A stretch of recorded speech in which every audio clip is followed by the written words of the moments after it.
ایک پہلوان تھا جس نے پہلوانی کے 360 دھاؤ سیکھے ہوئے تھے. وہ ہر روز ان میں سے کسی ایک دھاؤ کے ساتھ کشتی کرتا تھا.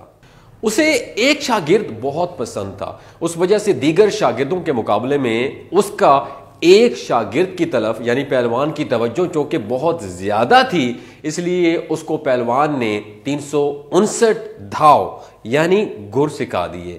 ایک دھاؤ ایک گر اس کو نہیں سکھایا. وہ روز اسے کہتا، اے استاد محترم مجھے ایک دھاؤ بھی سکھا دے. لیکن پہلوان ہر بار اس کی بات ٹال دیتا. وہ شاگرد سیکھتے سیکھتے طاقتور اور پہلوانی میں ایکسپرٹ ہو گیا. کسی کے اندر اس کا مقابلہ کرنے کی ہمت نہیں. یہاں تک کہ اس شاگرد نے غرور کرتے ہوئے اپنے وقت کے بادشاہ کے سامنے یہ بات کہہ ڈالی کہ میں جو اپنے استاد کا احترام کرتا ہوں ان کی بزرگوں کی وجہ سے کرتا ہوں، ورنہ طاقت میں ان سے کم نہیں ہوں اور پہلوانی کے فن میں میں ان کے برابر ہوں. بادشاہ کو اس مغرور شاگرد کی بات بہت بری لگی کہ ایک شاگرد اپنے استاد کی اس طرح توہین کریں جس نے پہلوانی کی دھاؤ سکھائے، خود کو اس کے برابر سمجھے.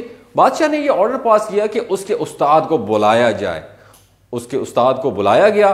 استاد جب حاضر ہوئے تو بادشاہ نے بولا، تمہارا شاگرد تو یہ کہہ رہا ہے، تم کیا کہتے ہو اس بارے میں؟ اس حوالے سے استاد مسکرا کر بولا، اگر یہ خود کو اس قدر قابل اور طاقتور سمجھتا ہے تو پھر ہمیں اس کو ایک موقع ضرور دینا چاہیے تاکہ یہ خود کو ثابت کر سکے. یہ سن کر بادشاہ بولا، اس کا تمہارے ساتھ مقابلہ کراتے ہیں. پہلوان راضی ہو گیا. چنانچہ ایک دن میدان تیار کیا گیا جس میں سب کے بیٹھنے کی گنجائش موجود تھی. جس دن مقابلہ تھا اس دن بادشاہ کے تمام وزراء، درباری اور ملک کے تمام پہلوان حاضر تھے. وہ شاگرد مست ہاتھی کی طرح ایسی چال چلتا ہوا میدان میں آیا کہ اگر اس کے سامنے پہاڑ بھی ہوتے تو اپنی جگہ سے اکھڑ جاتے. ادھر استاد نے یہ جان لیا کہ اس کا شاگرد اس سے زیادہ طاقتور ہے، اس لیے استاد نے آخری دھاؤ، آخری گر استعمال کیا. جو شاگرد نہیں جانتا تھا اس کو اپنے بازوؤں میں اٹھا کر، دونوں بازوؤں میں اٹھا کر زمین پر پٹک دیا. شاگرد کے حلق سے ایک عجیب و غریب آوازیں نکلنے لگیں. بادشاہ نے استاد کو انعام و اکرام سے نوازا اور شاگرد کو ڈانٹا کہ اپنے سکھانے والے کے ساتھ مقابلے کا دعویٰ کیا اور پورا نہیں کر سکا.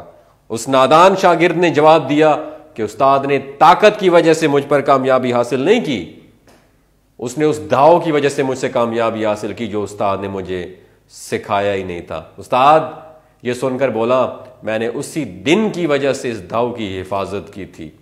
اگر تو دشمنی کرنا چاہے تو میرے ساتھ نہ کر سکے. یہ کہانی آپ لوگوں سے شیئر کرنے کا صرف ایک مقصد ہے دوستوں، استاد تو ہمیشہ استاد ہی ہوتے ہیں.